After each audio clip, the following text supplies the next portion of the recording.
I'm doing entertainment, pop culture, things like that. This is from People from December 30th, 2022. By the way, I don't trust People so much. They're very pro Amber, but it says Steven Tyler accused of sexual assault and battery of a minor in new lawsuit report. Now, the thing is, I don't know, man. It seems like this isn't news. This is something going on legally between whoever, and it's not like a story. So, why is the media making stories of this? But alright, not sure how to say that last name. I bet something is silent in there, but I'll do my best. Julia Holcomb alleges the singer, who is not named in the suit, sexually assaulted her in a claim that was filed days before the deadline for California's Child Victims Act, Rolling Stone reports.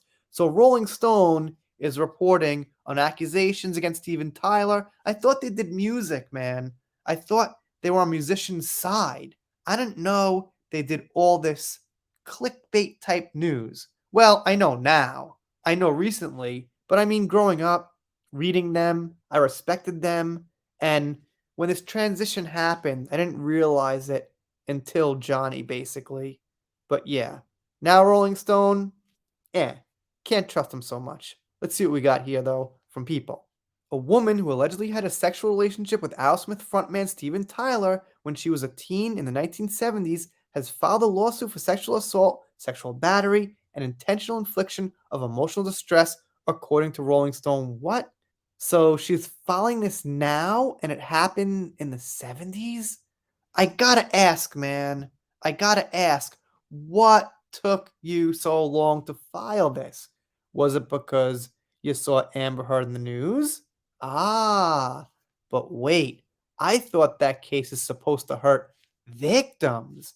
What it seems like is that case might be hurting people with money who can be accused. It's almost like it's always the opposite of the narrative that's being pushed. And this is kind of interesting.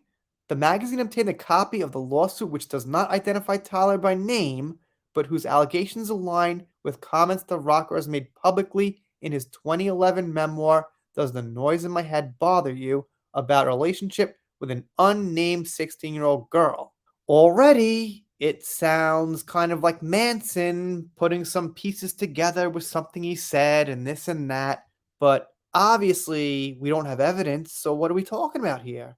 A representative for Tyler did not return people's request for comment. No SHIT people, why would they? Rolling Stone reports that in the lawsuit, Holcomb, who directly quotes from Tyler's memoir, alleges that Tyler was able to convince her mother to grant guardianship over her when she was 16, which provided a means for the star to allegedly have a sexual relationship with her. She alleges that she was powerless to resist Tyler, who had power, fame, and substantial financial ability. Maybe, but maybe not. How can we know for sure? And this person accusing Tyler also was not mentioned in the memoir. Now, we're not talking about defamation specifically here in this case. Obviously, Steven Tyler can get defamed, but the name mentioning isn't like a direct issue here. Holcomb says the two met after she attended an Aerosmith concert in 1973. I wasn't even born yet, and I'm getting older. I've usually read articles where the person accusing or whatever was taking place, like at least in my lifetime. According to the lawsuit, Tyler allegedly took the teenager back to his hotel room where he performed various acts of criminal sexual conduct upon her, the outlet reports. She alleged he flew across state lines. She said that he did convince her parents to give him custody, that he would enroll her in school and give her access to medical care, but that didn't happen. Okay, so she's saying he tricked her parents into giving custody based on promises that someone with his money could do. Fine, I understand the allegation. And then it says she became pregnant in 75. She claimed Tyler convinced her to obtain an abortion, telling her that a recent apartment fire would have harmed the baby due to smoke inhalation and lack of oxygen. A medical professional told Holcomb that the baby was likely unharmed, the lawsuit said. She actually did have an abortion, married, and became a devout Catholic. She's since shared her experience on the far right anti abortion website LifeSite News and other platforms, including Tucker Carlson's show on Fox News and the anti abortion website LifeSite News, Rolling Stone reported. And she said things like she got lost in the culture, the drugs, the fame. Okay, I've heard the story before. I was young, the culture overtook me, things like that. Not sure what that's got to do with it directly, but okay.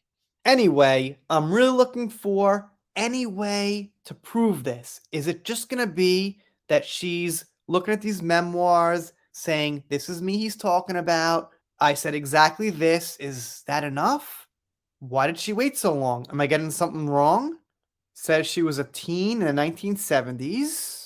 That's when this all happened, and she's filing the lawsuit now. First impression needs more. Seems like it's going to be a big he said, she said thing if this continues. Let me know what you think down below. Doing shout outs, special thanks, things like that. If you're not subscribed here, consider it. Let's do a shout out. Shout out to Lisa. Thank you so much for the support. Cindy Bryden. Thank you. And 3 Clara 3, who I see here quite a bit. Thank you so much. And that's it. We're done for now. If you don't subscribe here, I'll be sad, but I'll get over it. See you next time.